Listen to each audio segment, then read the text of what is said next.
Phase 1. The Nightmare. You are standing in open water. No land, no coastline, no horizon you recognize. The sun is setting, taking the only direction you were sure of with it. There is no phone in your pocket, no compass, no map waiting to save you. There is just you, a wooden canoe, and 3,000 miles of empty ocean in every direction. Somewhere out there, maybe 1,000 miles away, is a speck of land smaller than a parking lot when seen from space. You have to find it. Tonight, tomorrow, next week. You cannot miss it. If you do, there is no second chance. Just endless water and the end of your food and supply. This isn't a hypothetical survival experiment. Real people did this. Not once, not by accident, but repeatedly for over 1,000 years across the largest ocean on Earth. They had no magnetic needles, no sextants, no satellites. Some didn't even have a written language. Yet they discovered tiny islands scattered across 1/3 of the planet. The question isn't just how they survived. The question is, how do you navigate a world with no landmarks at all? Phase 2. The Void.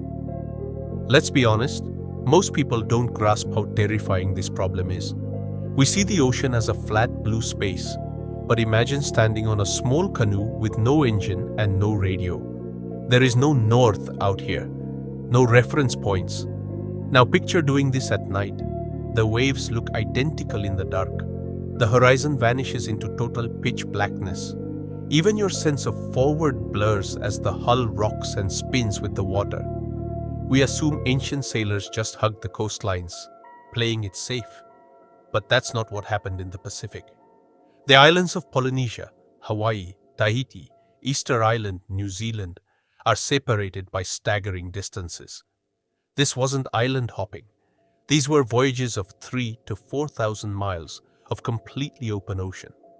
That's like sailing from Portugal to New York with no passing ships, no radio help, and no way to turn back if you miscalculate. And they did it thousands of years before the compass was invented. Phase 3. Layer 1. The Star Compass. If you can't see land and you don't have a compass, how do you hold your heading? To these sailors, the sky was never decoration. It was a map. Every night, stars rise in the east and set in the west. Ancient Polynesian navigators memorized the exact points on the horizon where specific stars emerged and vanished. Not roughly east or west. They memorized them like an alphabet. As one star climbed too high to track, a new one would rise at that exact same point on the horizon to take its place. A navigator followed a chain of stars through the night, each handing off directional duty to the next, like a relay race across the sky. Phase 4. Layer 2. Feeling the pulse. But what happens when it rains? What happens when storm clouds mask the sky for 3 nights straight in the middle of the Pacific? A cloudy night could kill you if stars were your only tool. So navigators developed a backup system, one that most modern minds can't comprehend. They read the ocean by feel. Deep ocean swells, the rolling waves moving beneath the choppy surface, are predictable. They are driven by massive global wind patterns that last for weeks. A skilled navigator would lie flat in the bottom of the canoe and literally feel the rhythm of these swells through the wood and into their own body. When different swell systems crossed each other, they created distinct underwater textures. Navigators could isolate multiple overlapping swell systems at once, distinguishing them the way a musician isolates instruments in a song. If the stars vanished and the horizon went black, they could still hold a perfect line by the raw texture of the sea. Phase 5. Layer 3. The Winged Compass. The open ocean isn't as empty as it looks.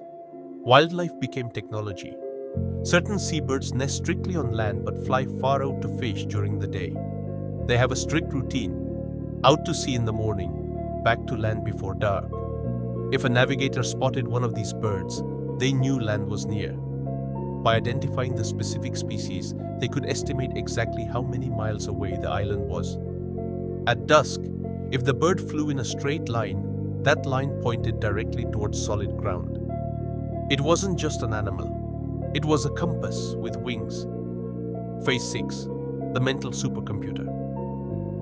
But knowing your direction is only half the battle. Direction is not distance. You can be pointed perfectly and still miss an island by 100 miles if silent currents are pushing your canoe sideways.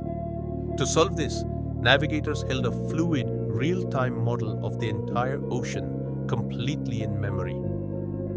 Today we call it dead reckoning, but they did it without charts, pen, or paper. A navigator started the voyage with a mental map of every island's position relative to the stars.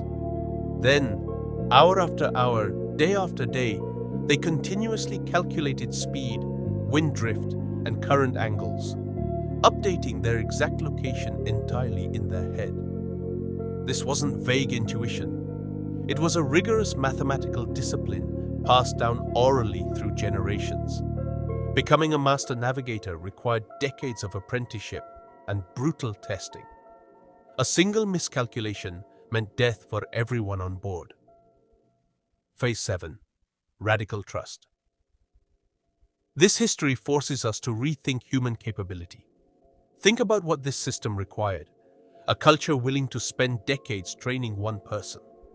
A crew willing to climb into a wooden boat and sail into absolute nothingness, betting their lives on one man's memory, and a deep confidence built on pattern recognition. These navigators weren't wandering blindly, hoping for luck.